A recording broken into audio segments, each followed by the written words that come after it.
I'm Karuna. I'm the founder and executive director for Mind Oasis. And with me today is my friend and colleague and a teacher on Mind Oasis, Brian Reid. Brian is bringing a series to Mind Oasis called Mindful Living: How to Live Fully and Happily in the Present.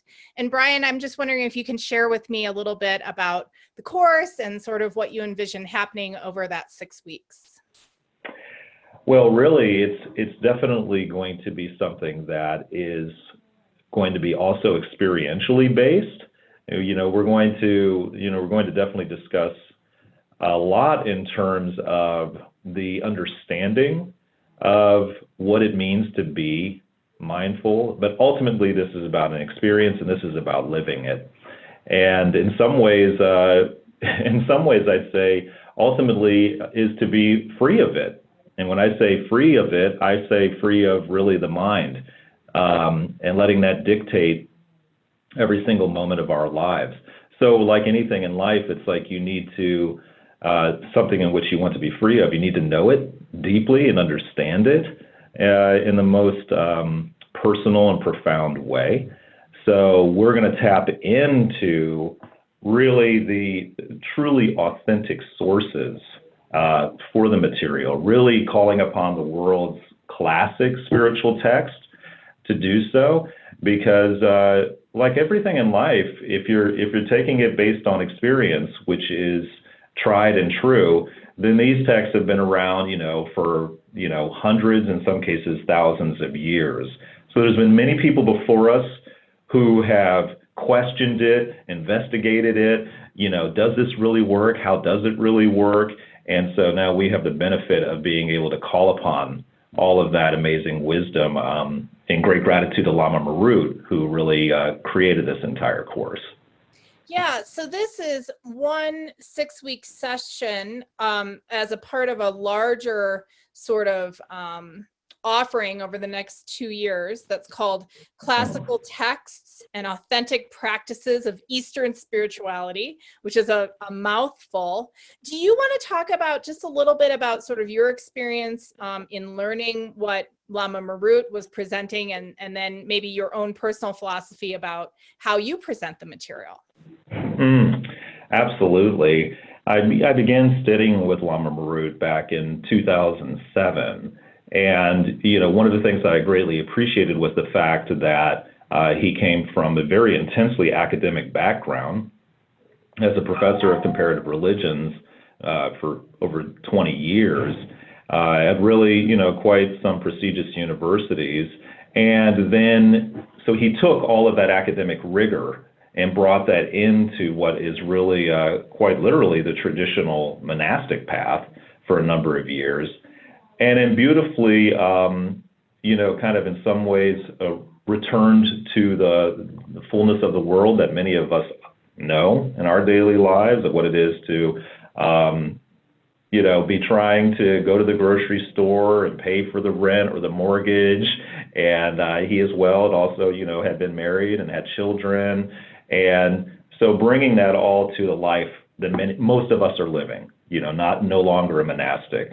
And so through that whole kind of progression that he went through, to then be able to take not only his understanding, but his personal experience with all of the training and knowledge that came particularly in what was really Tibetan Buddhist Dharma, was really extraordinary for him to then craft these courses out of that direct experience over, we're talking decades of studying, practicing, and living it. So it's so tremendously beneficial that, like all of the kind of great teachers, I personally think of from, for instance, like the theater world, Stanislavski or something that, you hear of these people. When you see how they evolved their understanding and their practices of what are principles that we all live by and can use in our daily lives, it's really extraordinary. And so we really are seeing this from the apex of his life, what he understood that's really gotten baked into these courses. And so this is a personal anecdote. I was over in Australia last May, and I was visiting with he and Cindy Lee at their home, and it was early one morning, and we were just having some tea, hanging out, at their kitchen table, and then he walked in the room and threw in front of me this pile of papers and said, I want you to take a look at that. And I looked down at it, and I saw this curriculum overview, and was completely just blown away, because he had really been teaching far less at this point. He was really living a retreat lifestyle with his extraordinary partner, Cindy. And so he really had, not teaching formal courses anymore. And here was this full 12-course program that he was, obviously strongly considering, offering to the world. So to then sit there with him and be able to discuss it based on all the years that I had been studying with him was just an extraordinary opportunity, not only for my own kind of personal benefit, but just seeing like, oh my goodness, this is going to be so great.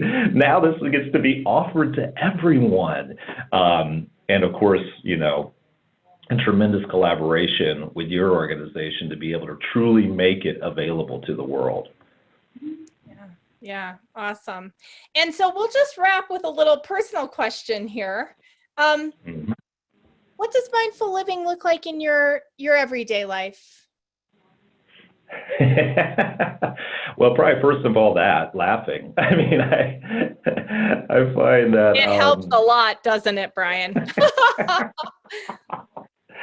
It's very true. I mean, that key word of light, lightening up, and I think so much of that is that, when you gain, if I can say it honestly, when you gain some wisdom based on, these practices and these teachings, you really do laugh more often. You really do have a lighter experience every day, in moments which, and I don't mean in the most tragic moments and so forth, but even though I feel like you have a kind of lighter hand in it, but just in my everyday, like, this morning, there was, once again, horrendous traffic. Just a certain point, I was driving my partner's son to school, and she and I had left like kind of in a hurly-burly as you do with children and so forth. And then, on the way, so I'm like laughing. He asked me why I'm laughing.